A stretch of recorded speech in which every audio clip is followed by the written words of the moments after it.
ఆధారంగా తీసుకున్న అంకెల్నే ఆర్బీఐ వారు hand book of statistics on Indian states అని ఒక బుక్ ప్రింట్ చేసి బయటకు వదులుతారు అధ్యక్ష.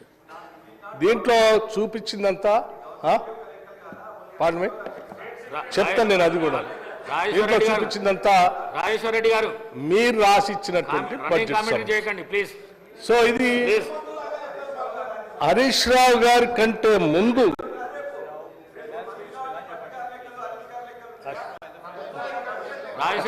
రాజేశ్వరరెడ్డి గారు చెప్తాను సార్.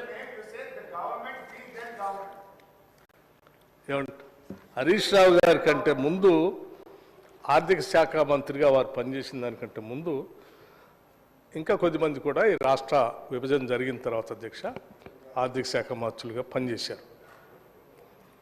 ఆ పనిచేసినటువంటి వాళ్ళు ఈటల రాజేందర్ గారు చేశారు, అట్లాగే మన ఆ తర్వాత కేసీఆర్ గారు కూడా చేశారు అధ్యక్ష.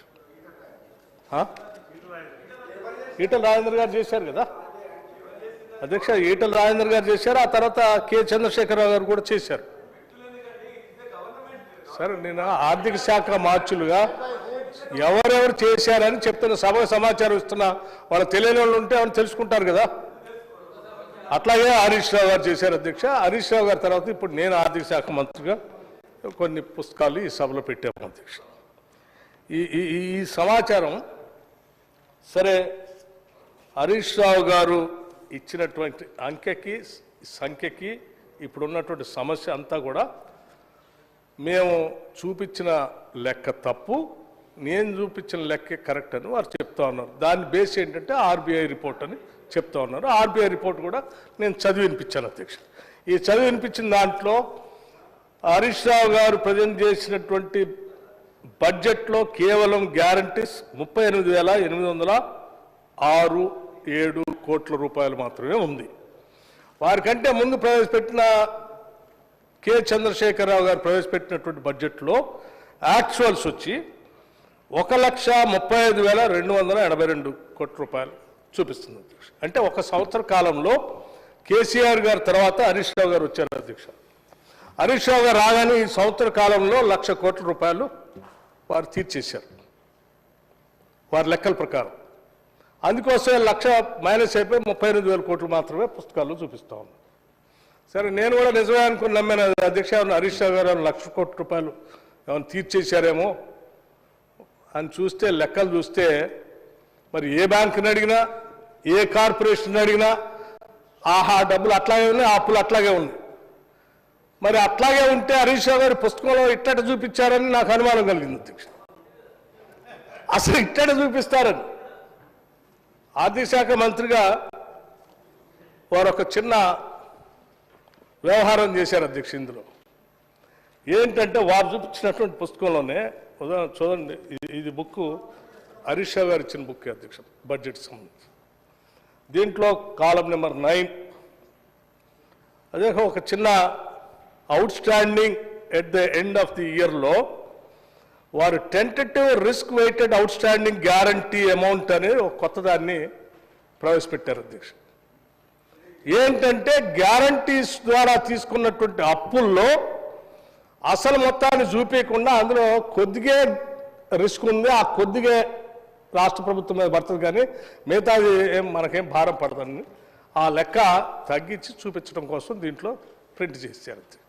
ఏంటి ఉదాహరణకి షీప్ డెవలప్మెంట్ కార్పొరేషన్ అధ్యక్ష, నేను ఉదాహరణ మాత్రమే చెప్తున్నా సభ్యులందరికీ సింప్లిఫై అర్థం కావటం కోసం. వారు ఏం చూపించారు, వారు తీసుకున్న లోన్ ఏమో షీప్ డెవలప్మెంట్ కార్పొరేషన్కి 1,314.46 కోట్ల రూపాయలు అప్పు తీసుకున్నారు అధ్యక్ష. దీని మీద మాత్రం ఆ అప్పు తీర్చడానికి కార్పొరేషన్ కట్టేసుకుంటుంది, అసలు రాష్ట్ర ప్రభుత్వం మీద భారమే లేదు, భారం మొత్తం కలిపితే కూడా 5% కూడా ఉండదు. కాబట్టి 5%కే లెక్కేసి తీసుకున్న గ్యారంటీ మేము ఇచ్చింది 5% కోసం అన్నట్టు లెక్కేసి చూపించారు అధ్యక్ష. ఇది బహుశా ఎక్కడ చేయరు ఎవరు. మరి 5% కోసమే గ్యారంటీ మీరు రిస్క్ అని అంటే అధ్యక్ష నేను చెప్తున్నాను, ఈ షీప్ డెవలప్మెంట్ కార్పొరేషన్లో 1,314 కోట్ల రూపాయలు తీసుకుంటే మీరు చూపించింది 5% అయితే కట్టాల్సింది 65 కోట్లు మాత్రమే అయితే ఇప్పటికి రాష్ట్ర ప్రభుత్వం 693 కోట్ల రూపాయలు ఈ షీప్ డెవలప్మెంట్ కార్పొరేషన్ తీసుకొచ్చిన అప్పుకి రాష్ట్ర ప్రభుత్వం డబ్బులు కట్టింది అధ్యక్ష. అది ఎవరి మీద పడ్డ భారం? మీరు రిస్క్ ఏమో 5% అన్నారు. మీరు రిస్క్ ఏమో 5% అన్నారు. 5% అంటే 65 కోట్లే కట్టాలి. మరి 65 కోట్లు కట్టాల్సింది 693 కోట్లు ఎందుకు కట్టినట్టు? అది ఎవరి మీద భారం? రాష్ట్రం మీద భారమే కదా. అంటే దీన్ని ఇంత వాస్తవాన్ని తగ్గించి చూపించి తద్వారా మాకు అప్పులు ఇన్ని లేవు అని చెప్పి ఎఫ్ఆర్బిఎం యాక్ట్ ద్వారా వచ్చేటువంటి అవకాశాన్ని ఇంకా అప్పులు తెచ్చుకుందామని ఆశ ఆతృత తప్ప దీంట్లో ఏమైనా ఉంది అధ్యక్ష? ఎంత అప్పులు తీసుకుంటే మీకు దాహం తెస్తుంది హరీష్ రావు గారు? ఎంత అప్పులు? 7 లక్షల కోట్లు దాటితే కూడా మీకు దాహం తీరక అందులో పెట్టినటువంటి గ్యారంటీస్ని ఇంకా 5% చూపించి ఆ ఎఫ్ఆర్బిఎం లిమిట్లో ఇంకా అప్పు తెచ్చుకుందామని, అది కూడా ఎంత అధ్యక్ష, ఇదొక్కటే. నేను ఇంకోటి కూడా చెప్తున్నా ఉదాహరణ అంటే కాళేశ్వరం ఇరిగేషన్ ప్రాజెక్టు అధ్యక్ష. కాళేశ్వరం ఇరిగేషన్ ప్రాజెక్టు కింద తీసుకొచ్చినటువంటి అప్పు దీంట్లో చూపించింది, వారి పుస్తకంలో అప్పుడు చూపించింది 64,651.93 కోట్ల అధ్యక్ష. మరి దీన్ని 64,000 కోట్ల రూపాయలుగా చూపించాలి కదా. చూపించకుండా పక్కన కాలంలో నాకు రిస్క్ కేవలం 16,000 కోట్లకే ఉంది, మిగతాది కాదని మరి ఎవరు కడుతున్నారు? ఇప్పుడు కాళేశ్వరం కార్పొరేషన్ నుంచి డబ్బులు ప్రభుత్వం కడుతుందా, లేకపోతే కాళేశ్వరం కార్పొరేషన్ నుంచి వాళ్ళు ఏమైనా డబ్బులు పోగేసి మరి వాళ్ళు కడుతున్నారా? నేను అడుగుతా ఉన్నాను ఇరిగేషన్ మంత్రి గారిని. నాకు తెలిసి సంవత్సరం నుంచి రివ్యూ చేస్తున్నా, ₹1 వాళ్ళు కట్టలే కార్పొరేషన్ నుంచి. రాష్ట్ర ప్రభుత్వం కడతాం. ఏమండి? రాష్ట్ర ప్రభుత్వం కడుతుంది. మరి ఇది మొత్తం లయబిలిటీ రాష్ట్ర ప్రభుత్వం మీదనే కదా. పోనీ మీరు చెప్పినట్టు ఆ కాళేశ్వరం ఏమైనా నీళ్లు అమ్మి రైతులకి ఏమైనా మీటర్లు పెట్టి మీరు ఏమైనా వసూలు చేసి కట్టారా? లేదు కదా, కట్టలేదు కదా. ఉచితంగా ఇచ్చేదే కదా, ఫ్రీగా ఇచ్చేదే కదా.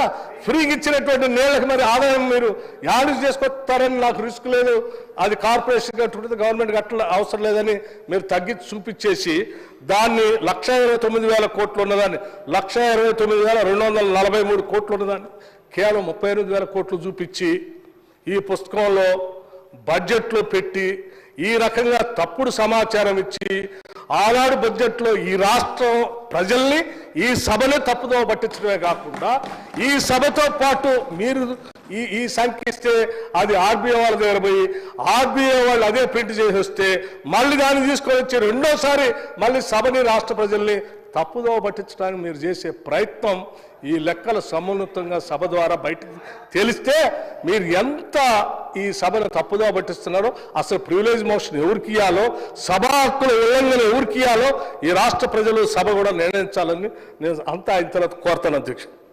అట్లాగే అధ్యక్ష, దీనికి సంబంధించి ఈ sheep development Telangana drinking water supply corporation కూడా అధ్యక్ష, దీంట్లో కూడా అప్పు తెచ్చారు. గ్యారంటీ 22,427 కోట్లు చూపించి ఇందులో 50% మాకు లయబిలిటీ, మిగతాది కాదు. అంటే మరి మిగతా డబ్బులు ఎవరైనా ఇళ్ళకి ఇంటింటికి ఏమైనా మీటర్ పెట్టి మీరు ఏమైనా డబ్బులు వసూలు చేసి కట్టారా? కట్టలేదుగా. యాడ కట్టారు అధ్యక్ష? ఇట్లా గ్యారంటీస్ పేరు మీద అధ్యక్ష నేను ఇంకో విషయం చెప్తా ఉన్నాను అధ్యక్ష. వీళ్ళు మీరు చూడండి ఎంత ఈ రాష్ట్రాన్ని ఏం చేయాలనుకోను. ఎఫ్ఆర్బిఎం యాక్ట్ సెప్టెంబర్ 19, 2020 అధ్యక్ష, ఆ యాక్ట్ని అమెండ్మెంట్ చేసుకుంటూ ఈ సభలో వాళ్ళు ఏం చేశారంటే అప్పటి వరకు 90% మాత్రమే గ్యారంటీ ఇవ్వటానికి అవకాశం ఉన్నదాన్ని ఆ యాక్ట్ని ఇక్కడ అమెండ్మెంట్ చేసుకుంటూ గ్యారంటీస్ ద్వారా ఇంకే ఎక్కువ డబ్బులు తెచ్చుకోవాలని చెప్పి దాన్ని 200% పెంచారు అధ్యక్ష. 200%